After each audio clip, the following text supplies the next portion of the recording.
Hi friends! అందరూ ఎలా ఉన్నారు? ఏం చేస్తున్నారు? నేనైతే చాలా చాలా బాగున్నాను. మీరు కూడా బాగున్నారని అనుకుంటున్నాను. నేను లాస్ట్ వ్లాగ్‌లో షేర్ చేశాను కదా! మా పిల్లలనైతే ఇలా ఫీల్డ్ ట్రిప్స్‌కి తీసుకెళ్తున్నారు అని. చిన్న పాప అయితే ఎళ్ళొచ్చిందండి. పెద్ద పాప అయితే రేపు వెళ్ళాలి. ఇలా చిన్న పాపని చాక్లెట్ ఫ్యాక్టరీకి తీసుకెళ్లారంట. అదే సోప్ మేకింగ్ ఫ్యాక్టరీకి ఒకటి, చాక్లెట్ ఫ్యాక్టరీకి తీసుకెళ్లారు. పిల్లలకైతే మంచి మంచి యాక్టివిటీస్ చేపిస్తున్నారండి స్కూల్లో. ఈ చాక్లెట్స్ అనేవి ఫ్యాక్టరీకి వెళ్ళిన తర్వాత వీళ్ళే ఇలా ప్రిపేర్ చేసి ఒక 3 ఇంగ్రీడియంట్స్ ఇచ్చారంట. ఆ 3 వీళ్ళే ప్రిపేర్ చేసేసి ఇలా ర్యాప్ చేసేసారు. రోల్ చేశారు. ఈచ్ మెంబర్‌కొచ్చేసి ఇలా బాక్స్ ఇచ్చారండి ఇంటికొచ్చేటప్పుడు పిల్లలకి గుర్తుగా ఉంటుందన్నట్లుగా. అలా ఈ తీసుకెళ్ళటం వల్ల అడ్వాంటేజ్ అంటే వీళ్ళకి ప్రాక్టికల్ నాలెడ్జ్ బాగా పెరుగుతుంది. వాళ్ళే ప్రిపేర్ చేశారు కదండీ! వాళ్ళు ప్రిపేర్ చేసి ఇచ్చిన మిక్స్ తోటి ఇంత ఇంత క్వాంటిటీ అని వీళ్ళు ప్రిపేర్ చేసి అలా రోల్స్‌లో చుట్టేసి ఎవరు చేసింది వాళ్ళకి ఇంటికి ఇచ్చేశారు. అలాగే ఈరోజు మార్నింగ్ అండి పిల్లలకి క్యారేజ్ కట్టడానికి నేను టమాటో, ములక్కాడ అలాగే వంకాయ కలిపి కర్రీ చేస్తున్నాను. నార్మల్‌గా అయితే మామూలుగా స్టెయిన్‌లెస్ స్టీల్‌లో కానీ లేకపోతే నాన్ స్టిక్‌లో కానీ చేస్తాను. ఈరోజు అసలు టైం లేదు. కొంచెం నైట్ పడుకునేసరికి లేట్ అయింది. మార్నింగ్ కూడా లేట్‌గా లేచాను. హడావిడిగా ఉందని చెప్పేసి కుక్కర్‌లో ప్రిపేర్ చేస్తున్నాను. స్టవ్ ఆన్ చేసి పాన్ పెట్టేసి ఇది నార్మల్ బేసిక్ కర్రీయేనండి. స్టవ్ ఆన్ చేసి పాన్ పెట్టేసుకొని 2 టేబుల్ స్పూన్స్ ఆయిల్ యాడ్ చేసుకున్న తర్వాత ఆయిల్ అనేది చాలా లో క్వాంటిటీలో యూజ్ చేస్తాను నేను. పెట్టేసుకున్న తర్వాత ఎండుమిర్చి అలాగే పోపు గింజలు యాడ్ చేసుకోవాలి. దీంతో పాటు సన్నగా చాప్ చేసుకున్న 2 ఆనియన్స్‌ని ఇలా కట్ చేసి యాడ్ చేసుకోవాలి. ఈ ఆనియన్స్ ఇలా కొంచెం ఫ్రై అవ్వాలి. ఆనియన్స్ చూసారా అలా మిక్స్ చేసేసుకొని వెంటనే ఈ ములక్కాడ ముక్కలు కూడా ఉన్నాయి కదండీ! ముందుగా కట్ చేసి పెట్టుకునేవి ఇవి కూడా యాడ్ చేసి కొంచెం ఫ్రై చేశాను. ఈ పిల్లలేమో నైట్ పడుకోమంటే అసలు పడుకోరు. నైట్ నిద్ర రాదు. మార్నింగ్ లేవమంటే అలా అసలు లేవటానికి ఇష్టపడరండి. నిద్ర సరిపోవట్లేదు పాపం పిల్లలకైతే. నైట్ ఎందుకో మరి వాళ్ళని పడుకోమన్నా వాళ్ళు పడుకోవడానికి ఇష్టపడరు త్వరగా. ఎర్లీగా నేను డిన్నర్ చేయించేసి పడుకోమంటాను. ఆహా! పడుకోను అంటారు. అలా అని చదువుకుంటారా అంటే చదవరు. ఊరికే టైం స్పెండ్ చేయాలి అని చూస్తూ ఉంటారు. అలా వాళ్ళు పడుకునేసరికి 10:30 దాటిపోతుంది. నాకు కూడా అలాగే 11 అలా మొత్తం 11:30 అలా అవుతుంది. మార్నింగ్ మళ్ళీ 4:30కి లేవాలంటే కొంచెం కష్టంగానే అనిపిస్తుంది. అసలు నిద్రే ఉండట్లేదు. ఇలా ఉప్పు, పసుపు కూడా కొంచెం యాడ్ చేసుకొని, కొంచెం అల్లం వెల్లుల్లి కూడా యాడ్ చేసుకొని ఫ్రై చేసుకోవాలి. ఇది అసలు ఎంతవరకు కరెక్ట్ అంటారండి? నైట్ 11కి అలా పడుకొని మళ్ళీ ఎర్లీ మార్నింగ్ 4:30కి లేవటం అంటే ఏంటో ఈ హరీ బరీ లైఫ్ అనిపిస్తుంది. కొంచెం లేట్ అయిందంటే పిల్లలకి ఎక్కడ తక్కువ అవుతుందో, ఏం తక్కువైపోతుందో, అమ్మో లెగవకపోతే అని హరీ బరీగా లెగవాల్సి వస్తుంది. నైట్ పడుకుందామంటే టైం ఉండదు. మార్నింగ్ ఏమో సరిపోతుంది. డే అంతా కూడా మళ్ళీ ఏదో ఒకటి పిల్లల కోసం అది ఇది రెడీ చేయటం అట్లా టైం అయిపోతూ ఉందండి. మీకు కూడా ఇంతేనా? నా ఒక్కదానికే ఇలా ఉందో ప్లీజ్ కామెంట్ చేయండి ఒకసారి. నాకు తెలుసుకోవాలనిపిస్తుంది. ఇప్పుడు ఇలా యాడ్ చేసిన ఇవి అయితే చెట్టు వంకాయలండి. మొన్న ఊరు నుంచి వచ్చాయి. ఇవి చాలా బాగా అసలు గుజ్జు పట్టి బాగున్నాయి కాయలైతే. చాలా ఫ్రెష్‌గా లేతగా ఉన్నాయి. సో, ఇలా ఆనియన్స్ కూడా ములగ ముక్కలు 2 ఫ్రై అయిన తర్వాత వంకాయ ముక్కలు అలాగే ఇవి మరి మిక్సీ పట్టి పోస్తే టమాటా అయితే అసలు టేస్ట్ ఉండదండి.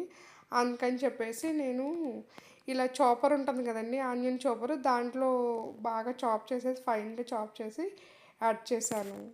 ఇప్పుడు మూత పెట్టుకొని మగ్గనివ్వాలి కర్రీ మొత్తం.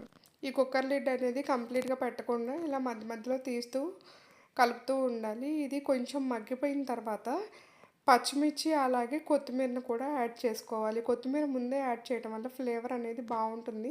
నాకు ఫైనల్‌గా యాడ్ చేస్తే కొత్తిమీర అంత నచ్చదు. కాబట్టి నేను ముందే యాడ్ చేస్తాను. ఈ పచ్చిమిర్చి ఇవి యాడ్ చేసిన తర్వాత ధనియా, జీలకర్ర పొడి 1 టేబుల్ స్పూన్, ఒక హాఫ్ టేబుల్ స్పూన్ వరకు గరం మసాలా, అలా 3 టేబుల్ స్పూన్స్ వరకు కారం కూడా యాడ్ చేసి బాగా మిక్స్ చేసేసుకోవాలి.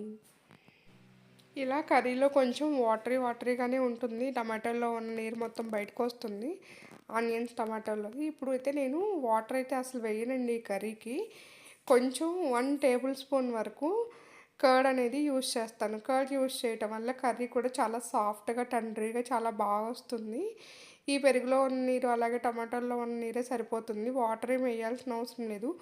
కంప్లీట్‌గా పూర్తిగా సిమ్‌లో పెట్టేసేసి ఒక 3 విజిల్స్ లేకపోతే ఒక 2 విజిల్స్ రానిస్తే సరిపోతుంది.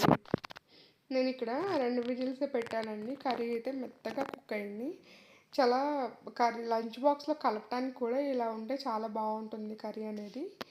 మీకు కూడా నచ్చినట్లయితే ఒకసారి ట్రై చేయండి. ఇక్కడితో ఈ కర్రీ అయితే అయిపోయిందండి. నేను ఇంకా వేరే కర్రీ అయితే తర్వాత చేస్తాను పిల్లలెళ్ళిన తర్వాత. పిల్లలకి పూరి కావాలని అడిగారు. Idli and dosa batter 2 prepare చేశాను నేను. 2 ప్రిపేర్ చేసిన తర్వాత రోజు ఇడ్లీ దోసేనా మాకు ఇడ్లీ దోస అయితే వద్దు. పూరి కావాలని చెప్పేసి పూరి అడిగారండి. పాపం వాళ్ళ ఇష్టం మనం కాదంటామా చెప్పండి. కావాలని చెప్పేసి అప్పటికప్పుడు నైటే అడిగారు పిల్లలు. ఈ మిక్స్ అయితే ప్రిపేర్ చేసి పెట్టుకున్నాను. పిండి కలిపేసి ఫ్రిడ్జ్‌లో పెట్టేసుకొని మార్నింగ్ ఇలా పూరి చేస్తున్నాను పిల్లల కోసం. పిల్లలు పూరి అయితే చాలా ఇష్టంగా తింటారండి. కానీ తిన్న తర్వాత ఎందుకో వాళ్ళకి 2, 3 డేస్ వరకు సరిగ్గా ఆకలి అయితే తగ్గిపోతుంది. ఇది నేను వాళ్ళ చిన్న పిల్లలప్పటి నుంచి అబ్జర్వ్ చేశాను. మీకు కూడా అలాగే ఏమైనా అనిపిస్తుందా అండి? ఒకసారి కామెంట్ చేయండి. మీకు కూడా అలాగే అనిపిస్తే. మీ పిల్లలు కూడా ఇలాగే చేస్తారా? ఒక పూరి తిన్న తర్వాత ఒక 2, 3 పూరి తిన్న తర్వాత ఆళ్ళకి 2 డేస్ వరకు నిజంగా ఆకలి ఉండదండి. ఎందుకో నాకు అర్థం కావట్లేదు ఇది. నాకెందుకో అండి అసలు పూరి చేయాలంటే నచ్చదు. చాలా ప్రాసెస్ ఎక్కువ ఉన్నట్లు అనిపిస్తుంది. ఆయిలీ ఫుడ్ అయితే చాలా తక్కువ ఉంటుంది మా ఇంట్లో. నేను నిజంగా చెప్తున్నాను. మా ఇంట్లో మంత్లీ వన్స్ అయితే పూరి ఉంటుంది. మాక్సిమం పెసర దోస, లేతే ఇడ్లీ, నార్మల్ దోస, ఊతప్పం ఇట్లాగే ఉంటాయండి. వేరేదైతే చెయ్యను నేనసలు.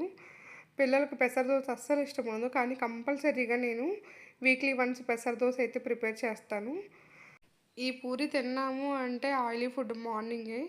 అసలు నాకు డే అంతా చిరాకుగా ఉంటుందండి. ఎందుకో అసలు అర్థం కాదు. అసలు ఆ స్మెల్ కూడా ఒక 2, 3 డేస్ ఆయిల్ స్మెల్ ఎంత ఎగ్జాస్ట్ చేసినా సరే 2, 3 డేస్ వరకు ఇంకా అదే ఫీలింగ్ వస్తూ ఉంటుంది. నాకెందుకో పూరి అంటే అంత నచ్చదు. బట్ బావుంటాయి తినటానికి.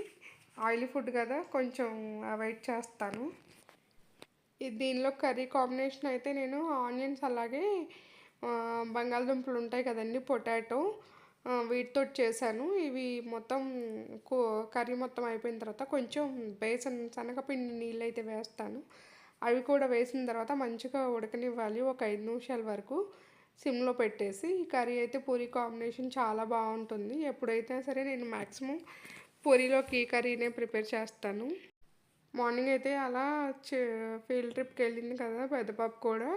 వీళ్ళొచ్చేసరికి కొంచెం కర్రీ చేసి ఉంచుదామని చెప్పేసి ఇంట్లో చికెన్ ఉంటే నేను చికెన్ కర్రీ అయితే కుక్ చేశాను. చికెన్ బిర్యానీ చేశాను. ముందే చికెన్ అయితే కొంచెం ఫ్రై చేసి పెట్టుకున్నాను. మ్యారినేషన్ చేసి పెట్టుకున్న చికెన్‌ని ఫ్రై చేసి అలా పక్కన వదిలేసాను. ఇక్కడ దమ్ బిర్యానీ చేయటం కోసం నేను బాస్మతి రైస్‌ని అయితే సోక్ చేస్తున్నాను. నార్మల్‌గా దినుసులన్నీ వేసేసి దీంట్లోనే ఈ రైస్‌ని ఉడకనిస్తాను.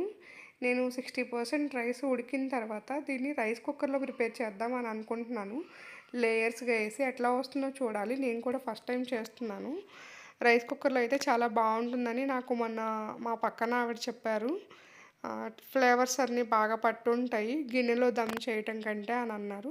సో, చూద్దామని చేస్తున్నాను. సరిగ్గా దమ్ అయితే అవ్వలేదు కానీ టేస్ట్ మాత్రం చాలా బాగా వచ్చిందండి. కర్రీ దమ్ బిర్యానీ అనేది. పూర్తిగా దమ్ అయితే అవ్వలేదు. బాగా కుక్ అయింది అవ్వటానికి. ఫ్లేవర్స్ అన్నీ ఆవిడ చెప్పినట్లు ఫ్లేవర్స్ అన్నీ బాగా పట్టాయి రైస్‌కి. మనం నార్మల్‌గా గిన్నెలో దమ్ చేసేదానికంటే రైస్ కుక్కర్‌లో ప్రిపేర్ చేస్తే ఫ్లేవర్స్ బాగా పట్టాయి. నాకు అర్థమైంది ఏంటంటే అండి రైస్ కుక్కర్‌లో ప్రిపేర్ చేసేటప్పుడు 60% రైస్ బాయిల్ చేయకుండా ఒక 50% వరకు బాయిల్ చేసి స్విచ్ ఆన్ చేస్తే ఫ్లేవర్స్ బాగా పడతాయి.